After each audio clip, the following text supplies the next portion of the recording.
Mañá venres arrancan as festas da Guadalupe coa concentración na Praza Castelao das Guadalupeñas e o chupitazo que dá o pistoletazo de saída aos festexos.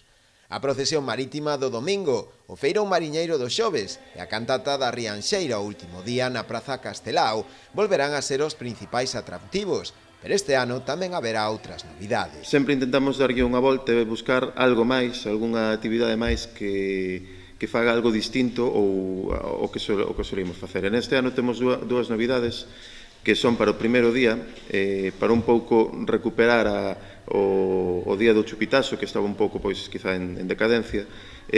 Ocorreusenos recuperar outra vez, en vez de só poñer música dun DJ, pois vamos a ter un grupo, un concerto en directo, e ademais decidimos ambientalo nos anos 80. Vamos facer unha festa dos 80 e polos comentarios que oímos por aí a xente está xa ilusionada. A outra novidade con respecto á liña habitual da programación da Guadalupe é o último día, antes das bengalas, un pouco quizá para axudar a que os máis cativos da casa cheguen despertos e con ganas ás bengalas, organizamos unha verbena infantil que tamén consta dun concerto en directo e despois dunha sesión de música, pois con moitas sorpresas, que máis vai acabar cunha sorpresa, non vou dicir, así obrigo-vos a que veñades e que vexades, especial para os cativos, que vai facer que podan aguantar un pouco mellor o tempo que necesitan para chegar ás bengalas, eles e seus pais e súas nais, non? Serán 8 días de troule e diversión con múltiples actividades para todo tipo de públicos, dende pequenos a maiores. É absolutamente impagable o traballo que fai a Comisión de Festas da Moreniña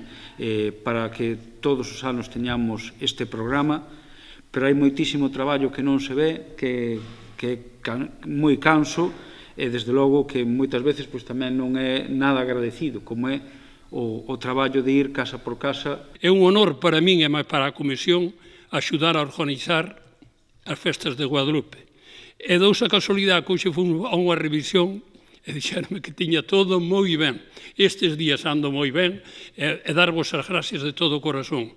Viva Guadalupe e viva Rianxo. O pregón correrá a cargo este ano do grupo de teatro Airiños de Asados. Trátase dunha das compañías non profesionais máis senlleiras de Galicia e que este ano cumpre o seu 85 aniversario. Será o sábado ás 2 da tarde na Praza do Concello.